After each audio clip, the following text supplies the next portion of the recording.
Hi friends, ನೋಡಿ ನಿಮ್ಮ ಮೊಬೈಲಲ್ಲಿರುವಂತಹ unknown Gmail ಅಕೌಂಟ್ಗಳನ್ನು ಹೇಗೆ ಡಿಲೀಟ್ ಮಾಡೋದು. ಯಾಕಂದರೆ ಯಾರ್ದೋ ಒಂದು ಜಿಮೇಲ್ ಅಕೌಂಟ್ ನಿಮ್ಮ ಮೊಬೈಲಲ್ಲಿ ಸ್ಟೋರೇಜ್ ಆಗಿದ್ದರೆ ನಿಮ್ಮ ಪರ್ಸ್ನಲ್ ಇರುವಂಥ ವಿಡಿಯೋಸ್ಗಳು, ಫೋಟೋಸ್ಗಳು ಅವರಿಗೆ ಕೂಡ ನೋಡಲಿಕ್ಕೆ ಆಗುತ್ತೆ. ಹಾಗಾದರೆ ನಿಮ್ಮ ಮೊಬೈಲಲ್ಲಿರುವಂಥ ನೀವು ಏನಾದರೂ ನಿಮ್ಮದೇ ಆದಂಥ ಜಿಮೇಲ್ ಅಕೌಂಟ್ ಓಲ್ಡ್ ಆಗಿದೆ, ಇದನ್ನು ಡಿಲೀಟ್ ಮಾಡಬೇಕು ಅನಿಸಿದರೆ ಯಾವ ರೀತಿ ಡಿಲೀಟ್ ಮಾಡಬೇಕು, ಪರ್ಮನೆಂಟಾಗಿ ಡಿಲೀಟ್ ಹೇಗೆ ಮಾಡಬೇಕು ಅನ್ನೋದು ಹೇಳ್ಕೊಡ್ತಾ ಇದ್ದೇನೆ. ಬನ್ನಿ, ಹಾಗಾದರೆ ನಿಮ್ಮ ಮೊಬೈಲ್ ಸ್ಕ್ರೀನ್ ಮೇಲೆ ಹೋಗೋಣ. ನಮ್ಮ ಒಂದು ಮೊಬೈಲ್ ಸ್ಕ್ರೀನ್ ಮೇಲೆ ಹೋಗೋಣ. ನೋಡಿ, ಮೊಬೈಲಲ್ಲಿರುವಂತಹ ಒಂದು ಜಿಮೇಲ್ ಅಂತ ಇದ್ದೇ ಇರುತ್ತೆ. ಪ್ರತಿಯೊಂದು ಮೊಬೈಲಲ್ಲಿ ಜಿಮೇಲ್ ಇದ್ದೇ ಇರುತ್ತೆ. ಆ ಜಿಮೇಲನ್ನು ಓಪನ್ ಮಾಡೋಣ. ಜಿಮೇಲನ್ನು ಓಪನ್ ಮಾಡಿದ ಮೇಲೆ ಸೈಡ್ ನಿಮಗೆ 3 ಆಪ್ಷನ್ ಸಿಗುತ್ತೆ. ಸೈಡ್ ಅಂದರೆ ಲೆಫ್ಟ್ ಸೈಡ್ ಇಲ್ಲಿದೆ ನೋಡಿ, ಇದರ ಮೇಲೆ ನಾವು ಕ್ಲಿಕ್ ಮಾಡಬೇಕು.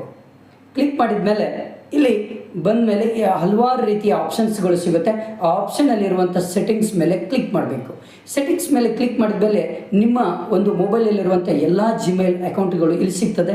ಆಗ ನಾವು ಯಾವುದು ನೀವು ಚೂಸ್ ಮಾಡ್ತೀರಿ, ಯಾವುದು ಡಿಲೀಟ್ ಮಾಡಬೇಕು ಅದ್ರ ಮೇಲೆ ನೀವು ಕ್ಲಿಕ್ ಮಾಡಬೇಕು. ಕ್ಲಿಕ್ ಮಾಡಿದ ಮೇಲೆ ರೈಟ್ ಸೈಡ್ ಇಲ್ಲಿ ನಮಗೆ ಒಂದು ಇದು ಸಿಗುತ್ತೆ, 3 ಡಾಟ್ ಇರುತ್ತೆ. ಆ ಡಾಟ್ ಮೇಲೆ ಕ್ಲಿಕ್ ಮಾಡಬೇಕು. ಮ್ಯಾನೇಜ್ ಅಕೌಂಟ್ 2 ಆಪ್ಷನ್ಸ್ ಬರುತ್ತೆ, ಒಂದು ಹೆಲ್ಪ್ ಫೀಡ್ಬ್ಯಾಕ್, ಮ್ಯಾನೇಜ್ ಅಕೌಂಟ್ ಅಂತ. ಆ ಮ್ಯಾನೇಜ್ ಅಕೌಂಟ್ ಮೇಲೆ ನೀವು ಕ್ಲಿಕ್ ಮಾಡಬೇಕು. ಕ್ಲಿಕ್ ಮಾಡಿದ ಮೇಲೆ ಯಾವ ಜಿಮೇಲ್ ಅಕೌಂಟ್ ನೀವು ಅಲ್ಲಿ ಸೆಲೆಕ್ಟ್ ಮಾಡಿರ್ತೀರ ಅದನ್ನು ಸೆಲೆಕ್ಟ್ ಮಾಡಿದ ಮೇಲೆ ಇಲ್ಲಿ ಬಂದುಬಿಡ್ತದೆ. ಅದ್ರ ಮೇಲೆ ಸೆಲೆಕ್ಟ್ ಮಾಡಿದ ತಕ್ಷಣ ರಿಮೂವ್ ಅಕೌಂಟ್ ಅಂತ ಬರುತ್ತೆ. ಅದ್ರ ಮೇಲೆ ಕ್ಲಿಕ್ ಮಾಡಿದ ತಕ್ಷಣ ನಿಮ್ಮ ಒಂದು ಅಕೌಂಟ್ ಏನಾಗುತ್ತೆ, ಡಿಲೀಟ್ ಆಗಿಬಿಡುತ್ತೆ. ಇಷ್ಟೇ ಮೇನ್ ಇಂಪಾರ್ಟೆಂಟ್ ಇರೋದು. ಇದು ನಿಮ್ಮ ಒಂದು ಫ್ರೆಂಡ್ಸಿಗೆ ಶೇರ್ ಮಾಡಿ, ಹಾಗೆ ನನ್ನ ಚಾನಲನ್ನು ಸಬ್ಸ್ಕ್ರೈಬ್ ಮಾಡಿ. ಓಕೆ.